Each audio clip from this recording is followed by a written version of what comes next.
Welcome F11 members to the post-production video tutorials for issue 78. That's the July 2018 edition of the F11 Photography magazine.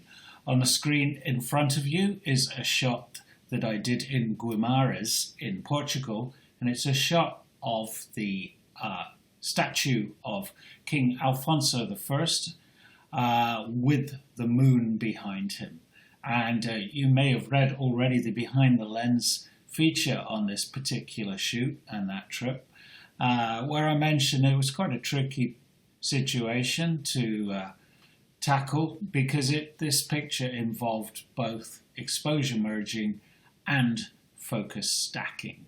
So I'm going to talk you through the post-production on this picture. So let's start by just closing old Alfonso down there and taking you back into Lightroom, where I have the two images that were shot here that I'm going to now merge. So we have this image here, and if I come down on my develop module and reset it to how the image was imported, what I've done here is exposed for the shadow detail there of the picture and focused on Alfonso as well himself. So the moon is completely burnt out.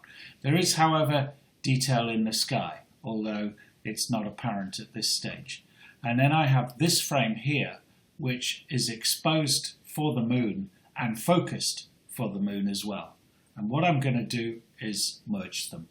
So let's start here. I'm just going to reset this one as well. So there you go. Let's start and with this picture, the bright image. Now, the first thing I want to do is basically just darken down the whole picture. If I look at my black points here, I can see that I've exposed for the shadows. There's no blocking of the shadows there. But for the image to look realistic, I need to darken down the tones in the statue. So just a touch. So I'm just going to use the point curve to do that. And just a hint there. And now what I'm going to do is export that image and open it in Photoshop so that ready for merging. Okay, so let's come into library module here and export that image, and there we go. Use unique names, and the next thing I'm going to do is go back into Lightroom, and now what I want to do is process this image to get a bit more detail there in the sky. So what I do now is come down here and go into the develop module again. And now what I'm going to do is pull back my highlights quite a lot there, so the detail in the sky is coming through, down to about -65 on the highlights. Okay. If you want to fine-tune your adjustments, just click on the actual number there, and then you can use the up and down key to really make fine-tuned adjustments. With the slider, it's often quite difficult to be accurate there. So -65 there. And now I want to come down on my point curve, darken the whole picture down a bit more. So let's come down with that. And there we have. It's starting to get some nice tones in the sky there. Okay, but I'm going to go a bit darker. And what I want to do also is use a grad tool to have just a little bit of gradation on the sky there. So I'm going to put this grad tool in now. Hold down my shift key so that the grad is applied absolutely level. Of course I say that and it goes all wonky, so I'm just going to delete that grad there and do it again. Okay, and then of course I can fine tune just where I want this positioned and pull in just a hint of grad here. Not so much that it's that apparent, but I think it just holds the picture in a touch. We'll go for quite a soft grad on this. But the trouble is, of course, that this grad now is darkening down the top of Alfonso's head. So I'm just going to click down here on Show Selected Mask Overlay. And if I come up here now and click on Brush, I can now fine-tune that mask overlay so that, in a nutshell, Alfonso's head doesn't go too dark. And so what I'm going to do now is click on Erase here, and now just paint away the mask. It looks like you're painting away the red bits. The red bit is just showing us where the mask is being applied.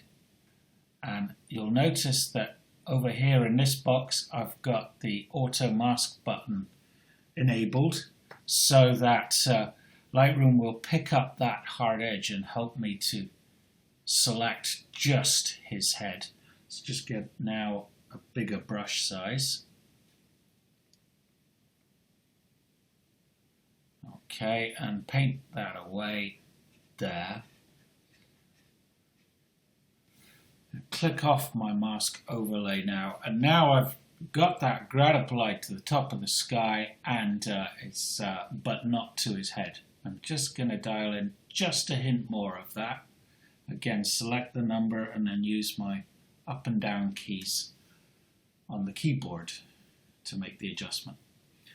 Okay, that's done, I think. Let's come down and just look here. I'm just going to make the point curve, just make the image just a touch darker. Okay, and now I'm going to export that and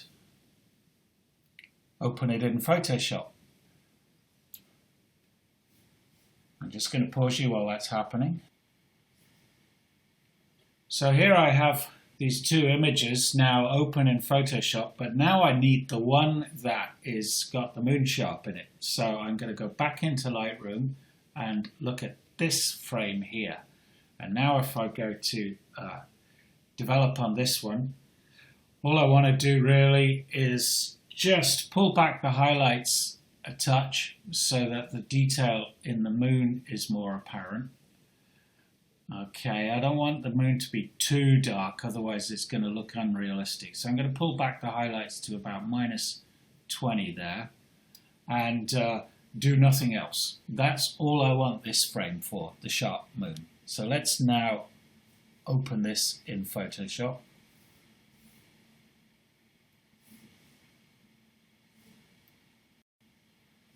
And there's that frame open in Photoshop. So we've got the moon, we've got this one, this frame here, which has been optimized for the sky behind, and this frame here, which has been optimized for the shadow detail.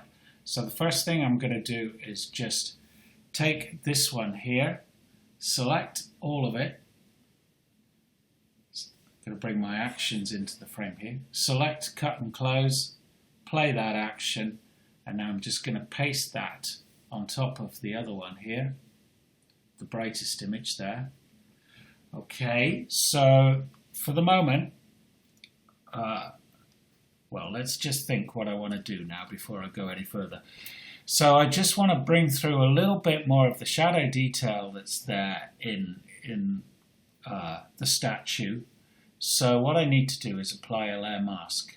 And to do that, I'm going to use the quick selection tool here, this one here, which is a really handy tool.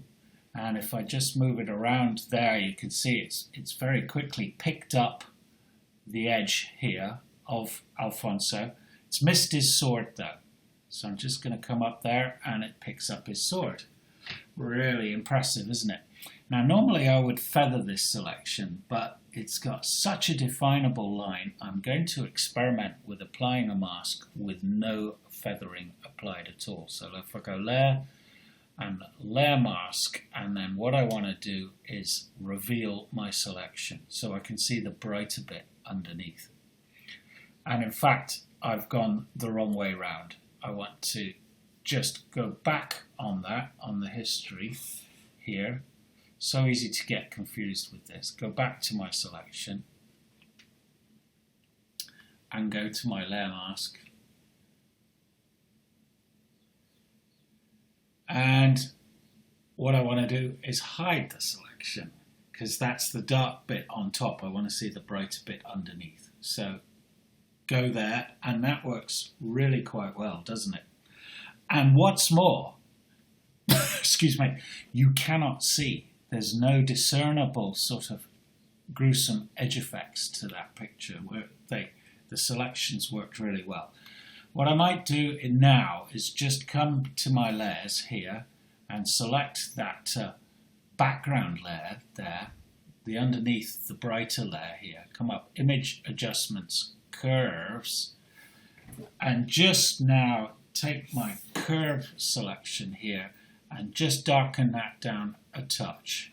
Okay, just so it looks a little bit more realistic, because that brightness in Alfonso just doesn't quite look right at the moment. So I've just darkened him down a touch there.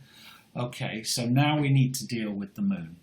So let's take this image here, the moon shot, and again I'm going to use my actions here, my actions palette here, select, cut and close, play that, and now paste that on top of the others.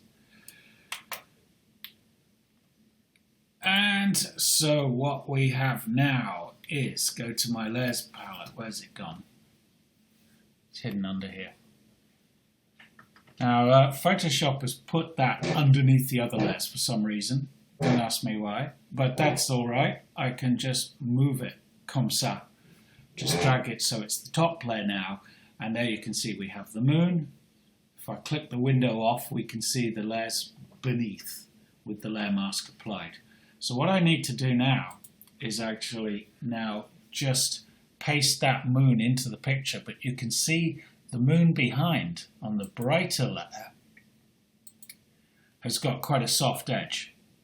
So in this particular instance, what I'm going to do is go to that layer, select the actual layer here, and now come along to my healing brush tool, and I'm actually going to heal brush out the moon because it's all blurry and I don't want that interfering with what I'm about to do now.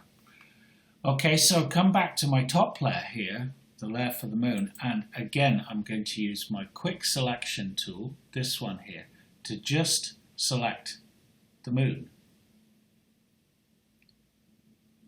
And what's happened there, I'm looking at it and thinking, why hasn't it selected that bit of the moon? It's because I haven't got that right layer selected.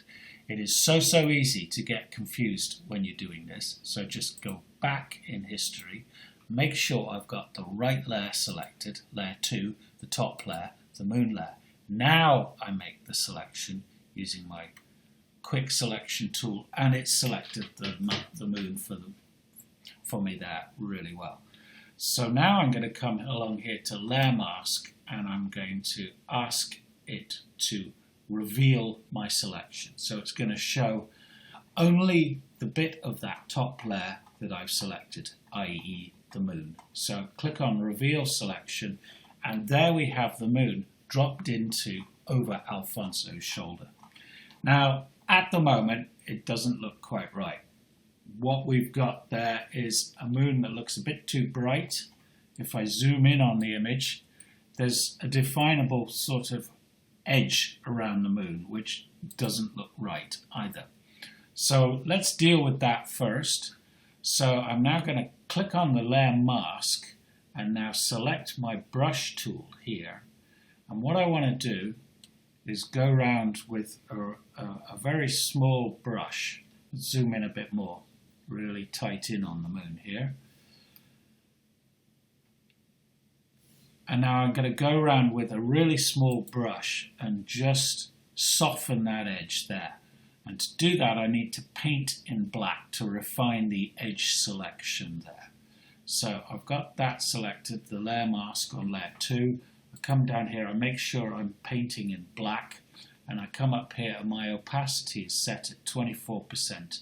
And now I'm just going to paint around that edge, and it should just take out. Can you see it's just sort of taking out that edge? It's just softening the edge, making it look more realistic. Go right round. Might take a little bit of refining, particularly down here.